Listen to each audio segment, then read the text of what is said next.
നമസ്കാരം. ശബരിമലയിലെ യുവതീ പ്രവേശനവും തുടർന്നുണ്ടായ ആചാര ലംഘനവുമാണല്ലോ ഇന്ന് കേരളത്തിലെ ഏറ്റവും വലിയ ചർച്ചാ വിഷയം. കഴിഞ്ഞ 20-ാം തീയതി സർക്കാരിന്റെയും ദേവസ്വം ബോർഡിന്റെയും നേതൃത്വത്തിൽ പമ്പയിലും തുടർന്ന് 2 ദിവസം കഴിഞ്ഞ് പന്തളത്ത് ഹിന്ദു സംഘടനകളുടെ നേതൃത്വത്തിലും അയ്യപ്പ സംഗമങ്ങൾ നടന്നു. ആ 2 സംഗമത്തിലും മുഴച്ചു നിന്നിരുന്നത് ശബരിമലയിലെ യുവതീ പ്രവേശനവും തുടർന്നുണ്ടായ ആചാര ലംഘനവും ആയിരുന്നു.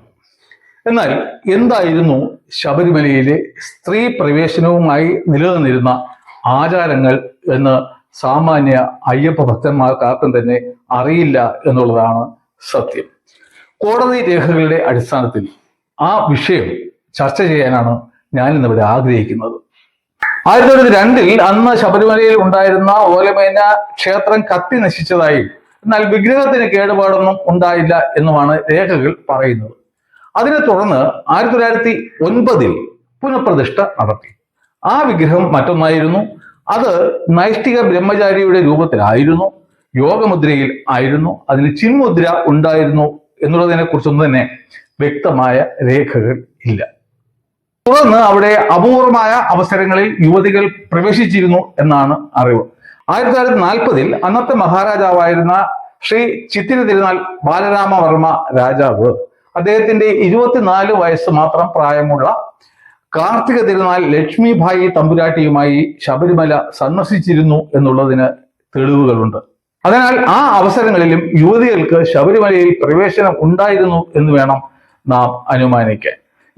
ഈ വിഷയത്തിലേക്ക് കൂടുതൽ കടക്കുന്നതിന് മുമ്പ് നാം മനസ്സിലാക്കേണ്ടത് എന്തൊക്കെ ആയിരുന്നു കേരള സർക്കാർ ഇതുമായി ബന്ധപ്പെട്ട് പുറപ്പെടുവിച്ചിരുന്ന ഉത്തരവുകൾ എന്നാണ്. ഇതുമായി ബന്ധപ്പെട്ട ആദ്യത്തെ നിയമം എന്ന് പറയുന്നത് 1936 ടെമ്പിൾ എൻട്രി പ്രോക്ലമേഷൻ ആയിരുന്നു, ക്ഷേത്ര പ്രവേശന വിളംബരം. അത് സ്വാതന്ത്ര്യം കിട്ടുന്നതിന് മുൻപായിരുന്നു. തുടർന്ന് 1950 ട്രാവൻകൂർ കൊച്ചിൻ ഹിന്ദു റിലീജിയസ് ആക്ട് നിലവിൽ വന്നു. അതിന് പ്രകാരം ഈ ദേവസ്വം ബോർഡ് ആയിരിക്കണം ഈ ദേവസ്വം ക്ഷേത്ര സംബന്ധമായ സ്വത്തുക്കൾ കൈകാര്യം ചെയ്യേണ്ടതും ക്ഷേത്രങ്ങളിലെ കാര്യങ്ങൾ നടത്തേണ്ടതും നിശ്ചയിക്കേണ്ടതും. തുടർന്ന് 1956 Travancore Cochin temple removal of disabilities act കൊണ്ടുവന്നു. അതിന് പ്രകാരം ഈ താണ ജാതിയിൽപ്പെട്ടിരുന്ന ആൾക്കാരെ ഒക്കെ തന്നെ ക്ഷേത്രത്തിൽ പ്രവേശനം അനുവദിച്ചുകൊണ്ടുള്ള ഉത്തരവാണ് ഉണ്ടായത്. തുടർന്ന് 1965 Kerala Hindu places of public worship authorisation of entry act കൊണ്ടുവന്നു. അതിന്റെ സെക്ഷൻ 3B പ്രകാരം ചില പ്രത്യേക അവസരങ്ങളിൽ സ്ത്രീകളെ ക്ഷേത്ര ദർശനം നടത്തുന്നതിൽ നിന്നും വിലക്കിയിരുന്നു. അതായത് പ്രായപൂർത്തിയായ സ്ത്രീകൾ ഈ പീരീഡ്സിന്റെ സമയത്ത് ക്ഷേത്ര ദർശനം നടത്താൻ പാടില്ല ബൈ കസ്റ്റം ആൻഡ് യൂസേജ്. ആ പ്രത്യേക വകുപ്പിനെയാണ് നമ്മുടെ ബഹുമാനപ്പെട്ട സുപ്രീം കോടതി ശബരിമല കേസിൽ നിർവീര്യം ആക്കിയത്. അതിനാൽ കാലാകാലങ്ങളിലായി യുവതീ പ്രവേശനവുമായി സർക്കാർ കൊണ്ടുവന്നിരുന്ന നിയമങ്ങളാണ് ഞാൻ നേരത്തെ പറഞ്ഞത്. അങ്ങനെ ഇരിക്കെ 1950 ശബരിമലയിൽ വീണ്ടും ഒരു തീപിടുത്തം ഉണ്ടാവുകയും ഈ വിഗ്രഹം നശിപ്പിക്കപ്പെടുകയും ചെയ്തു. അതിന് പുറകിൽ ഏതൊക്കെയോ ഗൂഢശക്തികൾ ഉണ്ടെന്നൊക്കെയാണ് പറഞ്ഞു കേൾക്കുന്നത്. അതിന്റെ വിശദാംശങ്ങളെ കുറിച്ചിട്ട് എനിക്ക് തൽക്കാലം അറിയില്ല. തുടർന്ന് 1951 ഇപ്പോൾ നാം കാണുന്ന വിധത്തിലുള്ള നൈഷ്ഠിക ബ്രഹ്മചാരിയുടെ രൂപത്തിലുള്ള അയ്യപ്പനെ വീണ്ടും പുനഃപ്രതിഷ്ഠ നടത്തി. അതിനുശേഷവും അവിടെ യുവതികൾക്ക് പ്രവേശനം ഉണ്ടായിരുന്നു. എന്നാൽ ഈ മണ്ഡല പൂജക്കാലത്തും മകരവിളക്കിന്റെ കാലത്തും വിഷുവിനും അവിടെ യുവതികളെ പ്രവേശിപ്പിച്ചിരുന്നില്ല. അതിനെ സംബന്ധിക്കുന്ന പരസ്യം നോട്ടിഫിക്കേഷൻ വർഷാവർഷം ദേവസ്വം ബോർഡ് നൽകിക്കൊണ്ടും ഇരുന്നു. അതിൽ നിന്ന് നമുക്ക് എന്ത് മനസ്സിലാക്കാം എന്ന് വെച്ച് കഴിഞ്ഞാൽ മാസപൂജയ്ക്കായി മാസാമാസം അവിടെ 5 ദിവസത്തേക്ക് ഈ നട തുറക്കുന്ന അവസരങ്ങളിൽ യുവതികൾക്ക് പ്രവേശനം അനുവദിച്ചിരുന്നു എന്ന് തന്നെയാണ്. അങ്ങനെ ഇരിക്കെ 1984 അന്നത്തെ തന്ത്രിക്ക് ഒരു സംശയമുണ്ടായി. ഇങ്ങനെ ഈ യുവതികൾ ശബരിമലയിൽ കയറുന്നത് ഈ ഭഗവാന് ഇഷ്ടമാണോ അല്ലയോ എന്നുള്ളത്. അങ്ങനെ വരുന്ന സന്ദർഭങ്ങളിൽ സ്വാഭാവികമായും ചെയ്യുന്നത് ഈ ദേവപ്രശ്നം നടത്തുക എന്നുള്ളതാണ്. അങ്ങനെ 1985 ഏപ്രിൽ മാസം 5-ാം തീയതി മുതൽ 8-ാം തീയതി വരെ ശബരിമലയിൽ ഒരു ദേവപ്രശ്നം നടന്നു. അപ്പോൾ യുവതികൾ കയറുന്നത് ഭഗവാൻ ഇഷ്ടമാണോ അല്ലയോ എന്ന് അറിയാൻ വേണ്ടി ഒരു ദേവപ്രശ്നം നടത്തിയതിൽ നിന്നും നമുക്ക് മനസ്സിലാക്കാൻ സാധിക്കുന്നത് അവിടെ യുവതികൾ പ്രവേശിച്ചിരുന്നു എന്ന് തന്നെയാണ്. അതിന്റെ പ്രശ്ന ചാർത്തിൽ നിന്നും മനസ്സിലായത് യുവതികൾ അവിടെ ക്ഷേത്ര ദർശനം നടത്തുന്നത് ഭഗവാന് ഇഷ്ടമല്ല എന്നാണ്.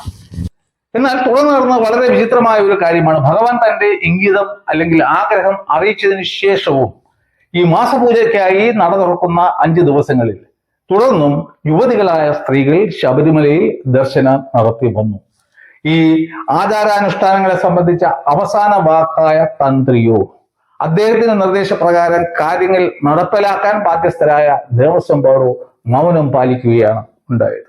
അതായത് അത്തരം അവസരങ്ങളിൽ ഈ യുവതികളിൽ നിന്നും കൂടിക്കിട്ടുന്ന ഭീമമായ വരുമാനം നമുക്ക് കളയണ്ട എന്നാണ് തന്ത്രിയും ദേവസ്വം ബോർഡും തീരുമാനിച്ചത്. നമുക്കറിയാമല്ലോ, പണത്തിന് മീതെ പരുന്തും പറക്കില്ല. പണമായിരുന്നു ഏറ്റവും മുകളിൽ പറന്നുകൊണ്ടിരുന്നത്, അല്ലാതെ അയ്യപ്പന്റെ ആഗ്രഹം ആയിരുന്നില്ല എന്ന് വേണം നാം മനസ്സിലാക്കാൻ. അങ്ങനെ ഇരിക്കുകയാണ് 1990 ഓഗസ്റ്റ് മാസം 19-ാം തീയതി ജന്മഭൂമി ദിനപത്രത്തിൽ ഒരു വാർത്ത ഒരു ഫോട്ടോയോടുകൂടി പ്രത്യക്ഷപ്പെടുന്നത്.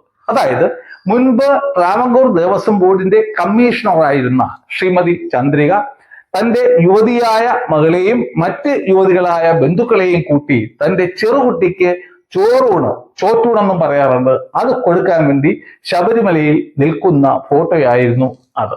അപ്പോൾ നമ്മുടെ ചങ്ങനാശ്ശേരിയിലെ മഹേന്ദ്രൻ എന്ന് പറയുന്ന ഒരു വ്യക്തി ആ ഫോട്ടോ കട്ട് ചെയ്തിട്ട് അതിന്റെ കോപ്പി അടക്കം അന്ന് ഹൈക്കോടതി ജഡ്ജി ആയിരുന്ന ജസ്റ്റിസ് പരിപൂർണന് ഒരു പരാതി അയച്ചു. അദ്ദേഹം പറഞ്ഞു, ഇവിടുത്തെ ആചാരവും അനുഷ്ഠാനവും അനുസരിച്ചിട്ട് 10-നും 50-നും ഇടയ്ക്ക് പ്രായമുള്ള സ്ത്രീകൾ അവിടെ പ്രവേശിക്കാൻ പാടില്ല. പക്ഷേ അവിടെ ഇത്തരത്തിലുള്ള സ്ത്രീകളെ പ്രവേശിപ്പിക്കുന്നു. VIP-കളുടെ ഭാര്യമാർക്ക് പ്രത്യേക പരിഗണന ഒക്കെ കൊടുക്കുന്നു. അതുകൊണ്ട് അങ്ങ് സദയം ഈ വിഷയത്തിൽ ഇടപെട്ട് വേണ്ട പരിഹാരം ഉണ്ടാക്കി തരണം എന്നായിരുന്നു മഹേന്ദ്രന്റെ ആവശ്യം. അപ്പോൾ ആ പരാതി വായിച്ച ജസ്റ്റിസ് പരിപൂർണന് തോന്നി ഇത് ശബരിമലയുടെ അടിസ്ഥാനപരമായ വിശ്വാസത്തെയും ആചാരത്തെയും അനുഷ്ഠാനത്തെയും സംബന്ധിച്ച കാതലായ ഒരു പ്രശ്നമാണ്.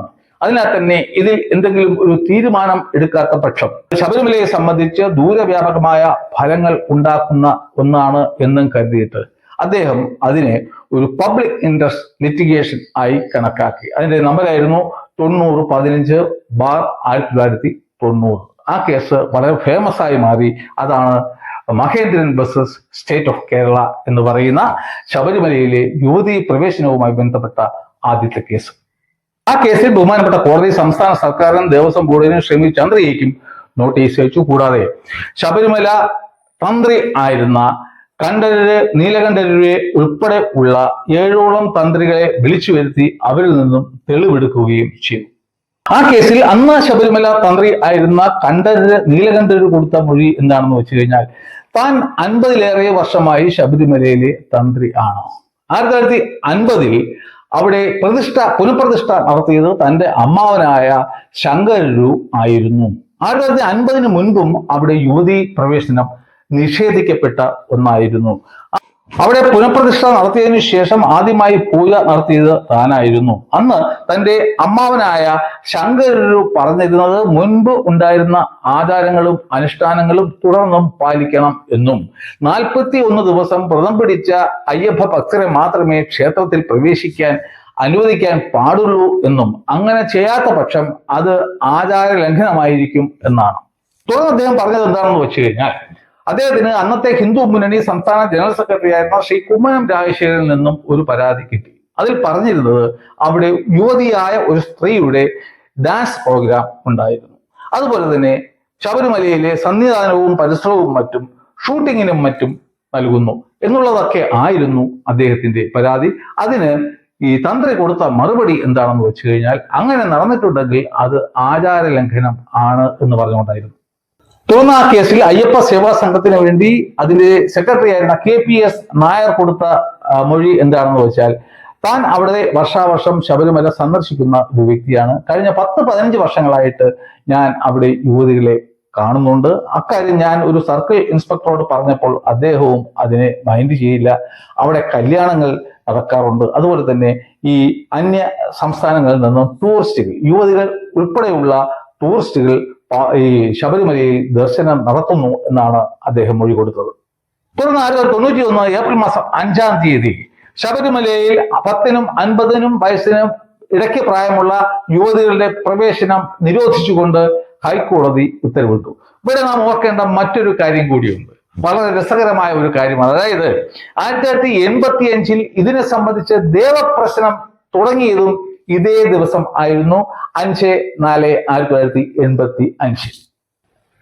അതിനാൽ ദേവപ്രശ്നം നടത്തി ഭഗവാന്റെ ഇഷ്ടം അറിഞ്ഞതിന് ശേഷവും യുവതീ പ്രവേശനം ശബരിമലയിൽ നിരോധിച്ചത് തന്ത്രിയോ ദേവസ്വം ബോർഡോ ആയിരുന്നില്ല, മറിച്ച് കോടതി നേരിട്ടായിരുന്നു. ബഹുമാനപ്പെട്ട ഹൈക്കോടതി ആ കേസിൽ അത്തരത്തിൽ ഒരു തീരുമാനത്തിൽ എത്തിച്ചേർന്നത് എങ്ങനെയാണ്? എന്തൊക്കെ കാര്യങ്ങളായിരുന്നു കോടതി പരിഗണിച്ചിരുന്നത്? അതൊക്കെ നിയമപരമായി ശരിയായതും നിലനിൽക്കുന്നതും ആണോ? എങ്കിൽ എന്തുകൊണ്ടാണ് സുപ്രീം കോടതി അതിനെ ഓവർ റൂൾ ചെയ്തത്? ഈ കാര്യങ്ങളൊക്കെ നമുക്ക് അടുത്ത എപ്പിസോഡിൽ വിശദമായി പരിശോധിക്കാം. സുഹൃത്തുക്കളെ, ഈ എപ്പിസോഡുകളിൽ ഞാൻ ചെയ്യുന്നത് കൂടുതൽ ആൾക്കാർ കാണും എന്ന് കരുതിയിട്ടല്ല. എനിക്ക് ഉള്ള ഏക ആഗ്രഹം എന്ന് പറയുന്നത് ഭാവിയിൽ എന്തെങ്കിലും സുപ്രീം കോടതിയിൽ ഇപ്പോൾ നിലനിൽക്കുന്ന റിവ്യൂ പെറ്റീഷനിൽ സുപ്രീം കോടതി ഒരു വിധി പറയുമ്പോൾ ഞാൻ ഇവിടെ പറയുന്ന വിധി തന്നെ ആയിരിക്കണം എന്നെനിക്കൊരു ആഗ്രഹമുണ്ട്.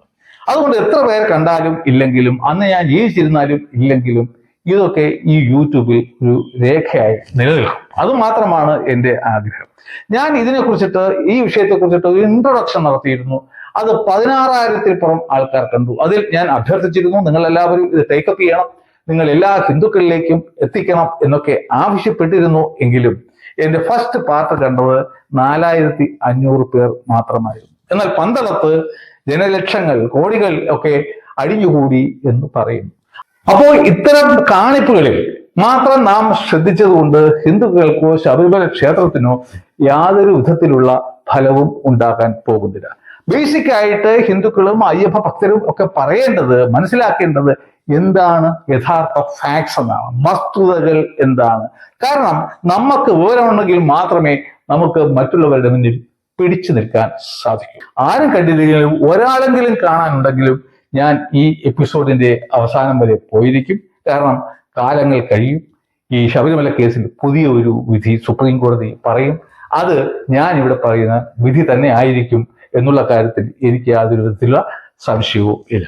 അപ്പോൾ നിങ്ങൾക്ക് ഈ വീഡിയോ ഇഷ്ടപ്പെട്ടുവെങ്കിൽ സദയം സബ്സ്ക്രൈബ് ചെയ്യുക. നിയമം എന്ന് പറയുന്നത് സാധാരണ ജനങ്ങൾക്ക് ദഹിക്കാത്ത ഒരു വിഷയമാണ്, എന്നാൽ അവരൊക്കെ അറിഞ്ഞിരിക്കേണ്ടതും ആണ്. അപ്പോൾ അത്തരത്തിലുള്ള കാര്യത്തിൽ ജനങ്ങളെ സഹായിക്കുക എന്നുള്ളതാണ് എൻ്റെ ലക്ഷ്യം. നിയമപരമായ കാര്യങ്ങൾ മാത്രമാണ് ഞാൻ സാധാരണഗതിയിൽ കൈകാര്യം ചെയ്യുന്നത്. അപ്പോൾ നമുക്ക് ഒരുമിച്ച് ഒരു യാത്ര പോകാം. ഇതുപോലെയുള്ള നിയമപരമായ വിഷയങ്ങൾ ചെറിയ സാധാരണക്കാർക്ക് പോലും മനസ്സിലാകുന്ന രീതിയിൽ പറഞ്ഞ് ബോധ്യപ്പെടുത്താൻ ഞാൻ ശ്രമിക്കാം. അപ്പോൾ അടുത്ത വീഡിയോയിൽ വീണ്ടും കാണുന്നത് വരെ നന്ദി, നമസ്കാരം.